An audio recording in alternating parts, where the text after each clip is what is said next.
the animal. We have the front and the hind. We're going to do the hind on Monday. And the front consists of a lot of different cuts that are, some of them are what we call a locomotion muscle, because we have two muscles in the animals that we have to be aware of. We have supporting muscles and locomotion muscles. Locomotion muscles, anything that moves the animal. So the shoulder and the legs, so your front shoulder and your hind leg are locomotion because they move the animal. The middle of the animal we call the supporting muscles because they don't move. They support the skeleton. The skeleton's underneath them, they support the skeleton, and they don't have much movement. This is where you get your tender pieces of meat. Your prime rib, your New York strip loin, your tenderloin, and your sirloin butt are all part of the middle meats. We only have one section of the middle meat today we're going to talk about, which is the prime rib, or the 7-bone rib section. So that's our middle meat for right here. So we have the neck here, we have our chuck and our cross rib, we have our foreshank, we have our brisket point in here, we have our brisket plate, our short rib plate, and our prime rib. We're going to take all those apart today. On your cutting chart that Chef Sean gave you, he shows you that you guys cut. We can do it two different ways on separating an animal. We can go down. There's 12 ribs in this section right here. We have to count 5 ribs down, or 7 ribs this way, and then we would cut all the way down here, right through at that seventh, seventh, 8th rib right here. We would cut that this way.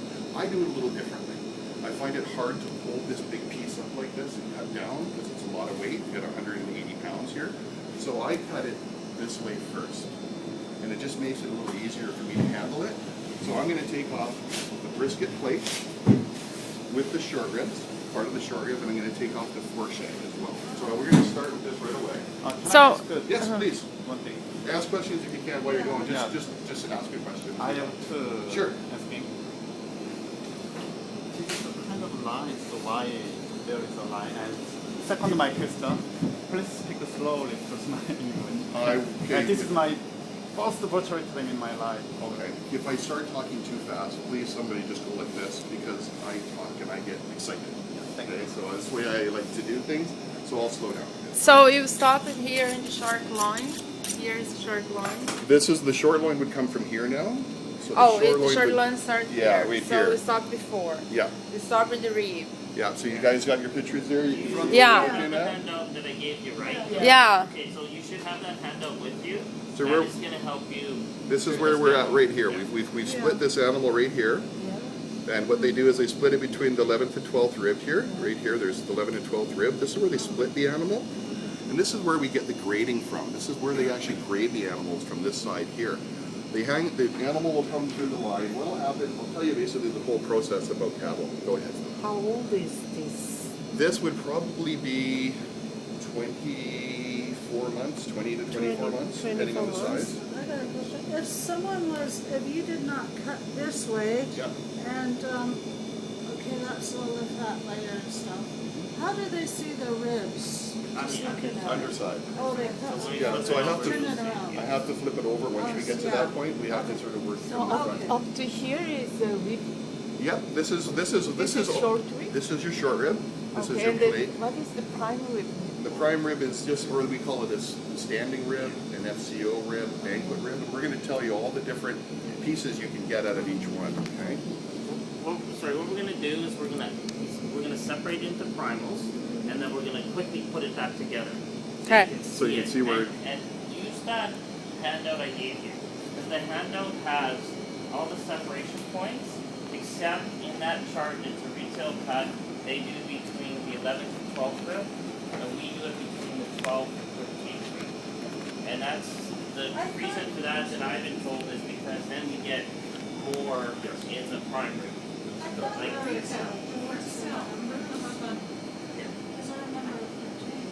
12th and 13th is what is going to be on the test, okay? That would be that. We do a little different. Yeah. All right, so, So. Here we go.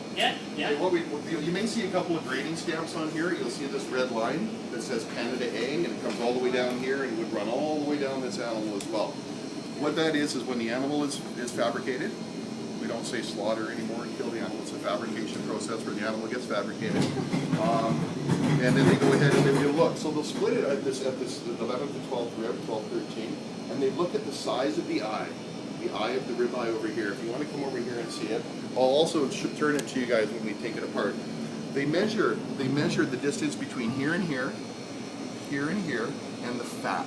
Oh, yeah. And that's where they'll look, and they'll see if there's any marbling in here, and it's got very little marbling. So this is a single A. If it had more marbling, it would be a double A. If it had lots of rich marbling, like white fatty specks in there, you got your triple A. And of course, if it got really fatty, it would be a prime. And then of course we go really heavy marbling, we get into Wagyu beef, right? Which is very heavy. The Wagyu beef is the one where you get into the full, more fat than meat, basically. But it's a whole Kobe different. beef? Yeah, it's the Japanese one, Yeah. right? It's a whole different animal altogether, but it still starts off the same way, but it's how it's fed.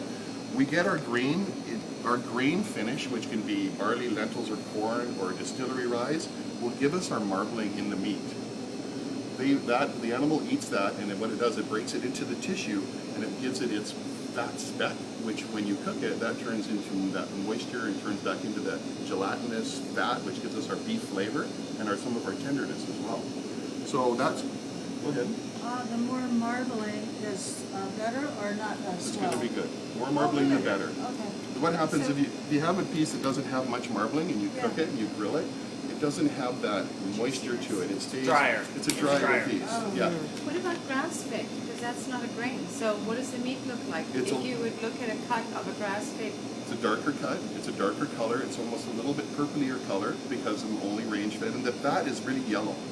It's more of a range animal. There's no grain finish, so it'll have a gamey taste to it. Like Yeah. an Australian steak can be tender, but it'll have a different flavor because it doesn't have the finish of grain or barley or a distillery rye, which gives meat flavor. Like corn will give meat a sweet flavor because corn is a sweeter vegetable that the animal will eat. Potatoes, the PEI beef, makes it have a different flavor because they feed it potatoes instead of corn.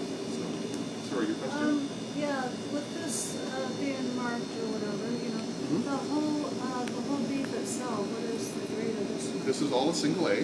Single A. So what he's done is when they separate it, he Yeah. takes the measurement, he looks at it, he does a visual inspection of the grain or the marbling, and he decides it's a single A. So he looks at this Yep. to grade this. You grade the whole animal. Oh, really? Yep. Okay. So this per side, like you have to think a whole animal comes through. An animal will go into a fabrication facility like Cargill or Pitt Meadows Meats. Comes in, it gets a bolt gun in the head.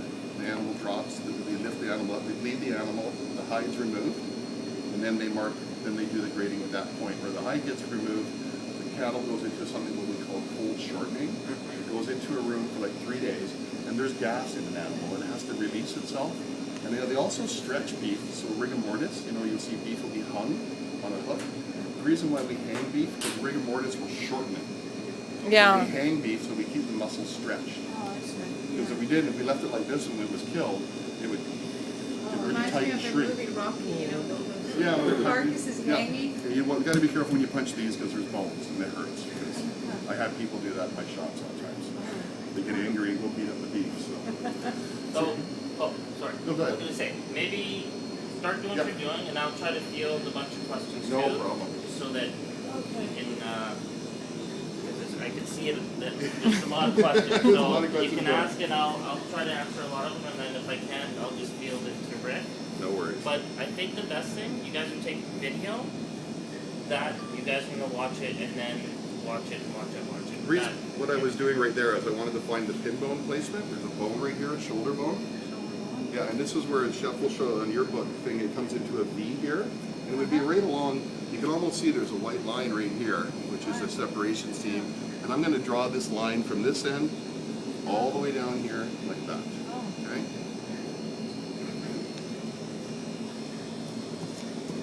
And your knives are super sharp, right? I hope so. Otherwise you can't even do this. No, you got to have one thing as good knives, and I like a little bit of a flexible knife when we're doing some boning up in here, but you always got to be careful with knives really flexible and you're doing neck bones, you can break off the tip, and you got to find it. You got to find it. Oh, yeah. If Huh. Can't let that go, right? Have you ever lost your toe? Oh yeah, a few times over the years. Oh yeah, Yeah. a few times. Handsaw.